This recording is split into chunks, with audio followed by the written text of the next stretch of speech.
Okay, so during this demo, I'm going to illustrate for you how SigniFlow sends a document for signing, and we'll run through a few scenarios as we go. Just a reminder that the SigniFlow.com website can be visited by anyone at any time. There's loads of resources, localized content, the different software stacks within the technology stack, the solutions, different solutions, approaches for banking, financial services, insurances, etc. And there are heaps of resources in terms of YouTube videos, how the SigniFlow cloud and on-premise deployments. You can meet the SigniFlow team online and just have a browse through the website with all the relevant content, videos, and marketing materials. Right, so with every SigniFlow hybrid server, the customer has got the option to brand the system according to their own corporate identity. So using the example of BMW, you can see also that, for instance, they have branded the emails. So the emails are not strictly from SigniFlow, but actually comes from the user itself, meaning that anyone that sort of dealt with BMW that receives the BMW email feel very comfortable, and the adoption rate is very high because it is fully branded towards the customer CI. When we move on to, for instance, different types of designs, we fully fit in with whatever the design for that specific business requires. We also have then the SigniFlow sign-in for SingPass, which I want to show you today. So I'm not a national of Singapore, so I can't log in with the system, but any Singaporean national with a SingPass app loaded on their phone simply scans the QR code and answers the questions, and it will basically give you login access to SigniFlow. The session is then also recorded within the audit trail for advanced non-repudiation. If you want to log in with Active Directory, we can activate that on a hybrid level as well, and you'll simply sign into the SigniFlow system with your Microsoft Office 365 account. Okay, so the SigniFlow system presents itself after login with its dashboard. The dashboard consists of your pending documents, your circulating documents where you're waiting for others to sign, cancelled, expired workflows, rejected workflows, etc. If you look at, for instance, the circulating basket, you'll see that it presents the documents, each with its embedded audit trail or with its audit trail. That will show you who signed the document, what validations were used, timestamps, etc. You can remind users, open the documents, download it, cancel the workflows, and so forth, all from the centralized dashboard. We're going to focus quite a bit on portfolios today. So portfolios is a very much used function within the SigniFlow system for HR, for documents. It carries its own audit trail. And it is much the same as an envelope, except that with the SigniFlow portfolios, the envelope is a reusable envelope that also presents itself as a secure portal for document uploads prior to a workflow, during a workflow, or even after a workflow. The system has a forms builder, so you can build different forms for the company to use and automate what they've got usually on PDF. And you can automate those forms quite quickly. The forms builder is very easy to use. It is a no-code forms builder, so you simply just drag and drop the fields onto the correct places and then configure those fields into a form and save the form then for your business. And you can use these forms as a cover page to a workflow, or you can hide the form from external users as well. So the back office system, or what we call the business profile, this is where all the information and settings and security settings for the company exist. This section is only available to the trained administrator of the SigniFlow system in the customer environment. I'm going to create a workflow that is based on a use case where the customer needs to sign a document. Let's call it an application document for an insurance company, where the customer also have to upload a copy of their identity document. So you can either upload the document from your hard drive or network drive. It can be induced via API, or you can choose any of the pre-saved templates. In this case, that is the scenario that I'm going to follow.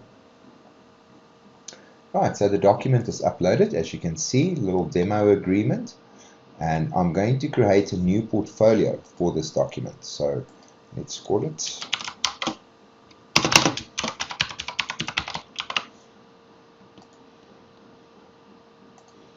So this document will then form the first document within the portfolio. I've got advanced settings like the due dates, expiration dates, auto reminding dates. I can set metadata for document routing, have control over the email settings, and I can speak to the recipient in order to give a custom message through, or pre-saved messages that you can just simply apply to this. I'm going to ask you, please sign your contract and upload your identity document. Regards, admin.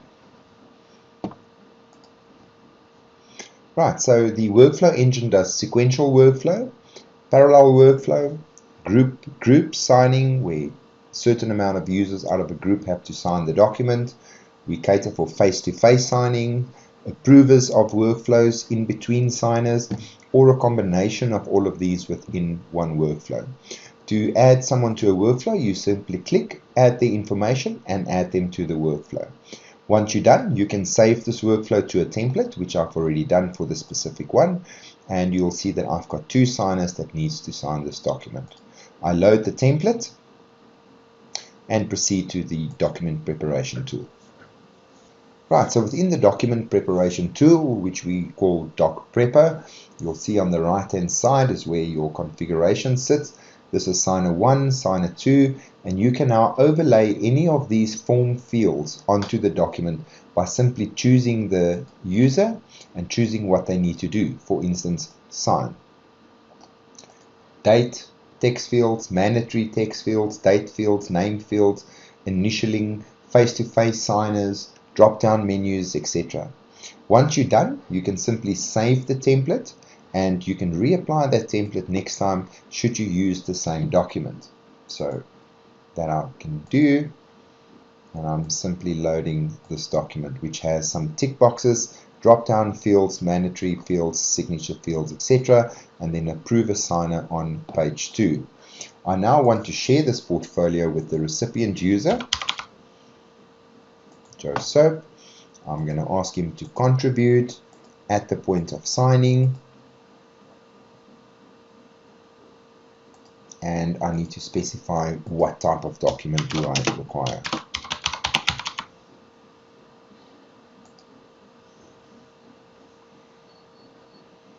Right, and that's basically it. Release into workflow. Okay, so the signer of the document will then receive an email from the system to say that there's a new document that requires their signature. The customized message will show, and as soon as they try and open the document, whatever authentication method has been chosen for the specific configuration, it will prompt them. So this could be sign in with SyncPass or an AU pass. In this specific case, we are using 2-factor authentication using a mobile network. I've received the SMS on my side. I'm going to enter that in and submit for authentication. It's validated, and it will present me next with the document. You can see that there are messages that can be customized for the user, and also then the custom message itself from the person or the document originator speaking to his signer. This document needs certain fields to be filled in, and then it also requires the ID document to be uploaded. You can simply click upload, add it, say open, and you'll see that the document at the bottom will form the second document then within this portfolio. So the documents have been uploaded. There you can see the ID document, and it presents itself quite neatly as part of the contract. Right, so these are optional fields, so I can tick it or not. These have been pre-configured so that I cannot make a mistake. You can see a little drop-down menu that was created, the company name. If I try and sign this document without filling in all the fields, it will prompt me to first finish what is required. Right, And if it is a large document, easy to navigate, you simply click there and it will take you to the next action. In this case, you need to sign. Right, so Joe Soap has already saved his signature in a previous session. So it's simple one-click signing that will then apply the TSA timestamp and apply the graphic signature or company stamp or whatever was saved by the user in his first session. The thank you screen will also present you with any further actions that may be required from this user. Right, so in this configuration, we actually require Joe Soap to be the first signer and upload his identity, and myself to be the second signer.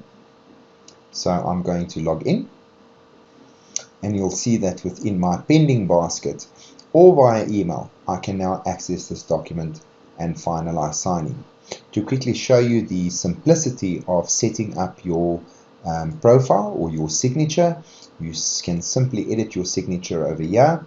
And you can create either a signature with your mouse, you can upload a signature, draw a signature using the canvas, or you can use then a signature pad in order to save this.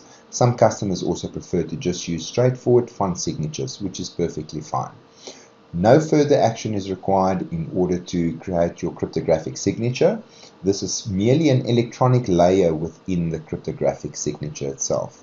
There are further functions here to download software like your Microsoft plugins, your certificate managers should you're using a dongle for signing. You can edit the appearance, you can add your contacts. There's quite a lot of functionality within the system that we will show our users during a training session. So to finalize this document, let's just go to the dashboard, to my pending basket. I can see from my pending basket already that the document was SMS validated, that Joe Soap logged into the system, that he signed the document. So I'm simply going to open it up in my EasySign interface, see the instructions, and I can see Joe Soap has already signed this document. I can even validate his signature through the system and simply apply my signature. Right, this then completes the signing of this document. If we have a quick look at the portfolio, that all the documents have been uploaded, and I can use more actions to actually send this document via a separate workflow for, let's say, internal approvals, etc. This is a very short demonstration of a very large system, and so for more in-depth information, you're welcome to contact us at any time. This then concludes my presentation for today.